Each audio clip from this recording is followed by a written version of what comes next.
nice lesson. There'll be some things, some good things that we need to think about. If you look at, continue looking at the Gospel of John, hopefully some things that might not have considered. So we'll see how it goes. So last time we considered the conversation Jesus had with the Samaritan woman at the well. Some things came from this, including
see a man who told me all the things that I've done. This is not the Christ, is it?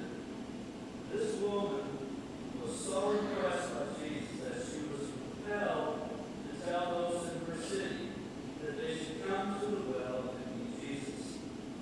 Jesus impressed and attracted her, even though he confronted her with sins. The woman curiosity excited her so much she had to share Jesus with others. We get that excited?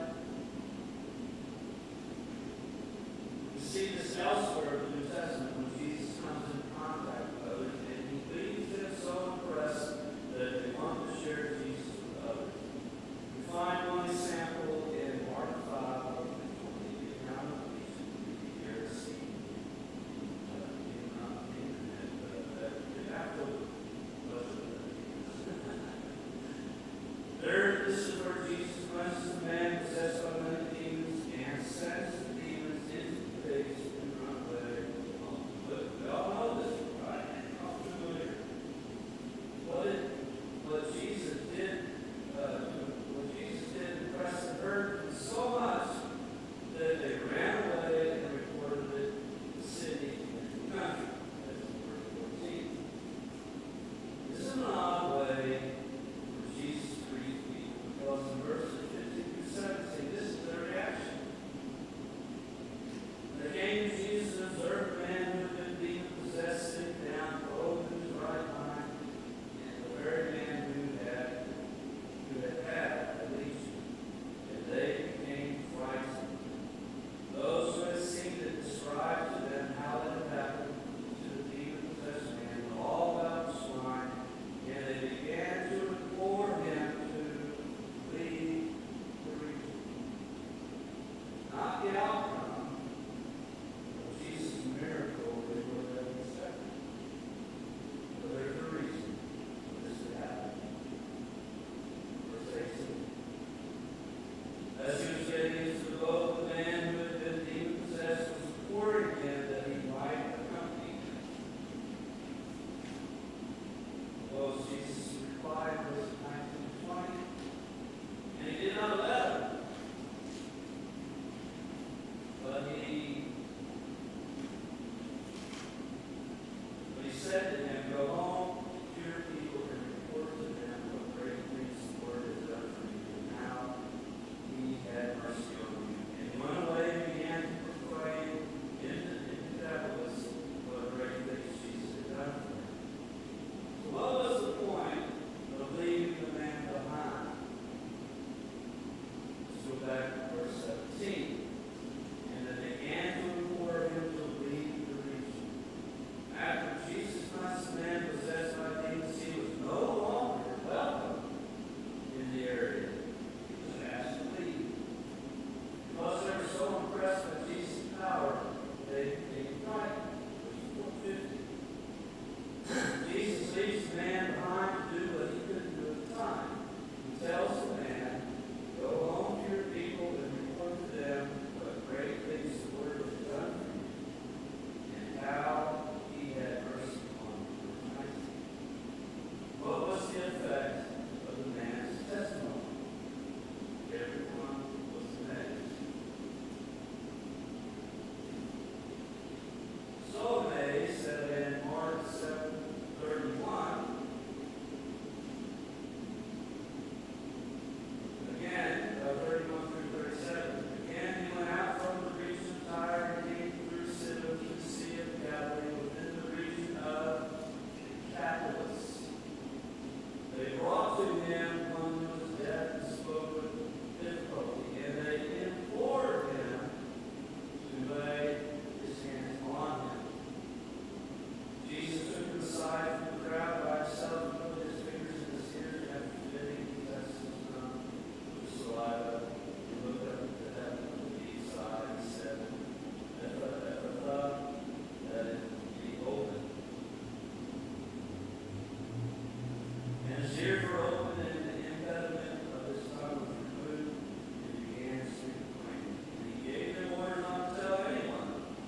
But the more he ordered them, the more widely they continued to proclaim. They were utterly astonished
got one centered around him. It should be none of these, right? The impression we should leave others with is that Jesus is the Christ who loves all mankind so much that he died on the cross for their sins.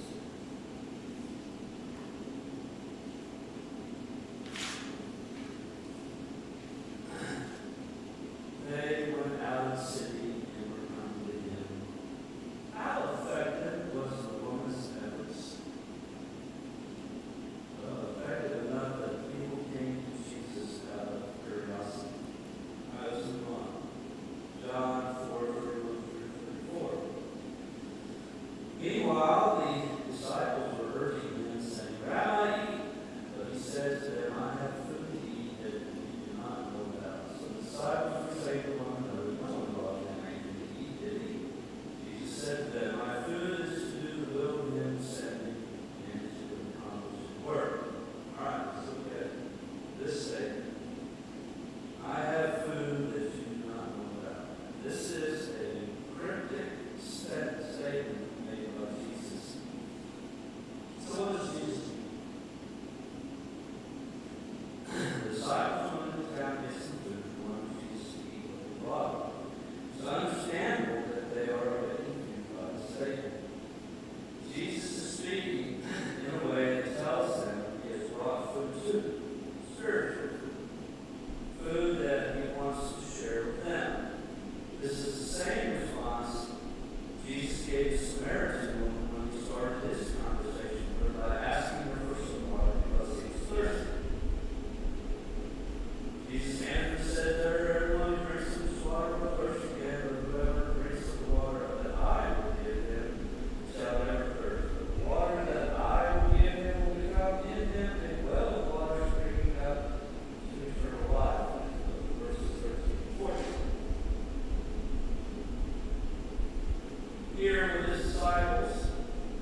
accomplish his work.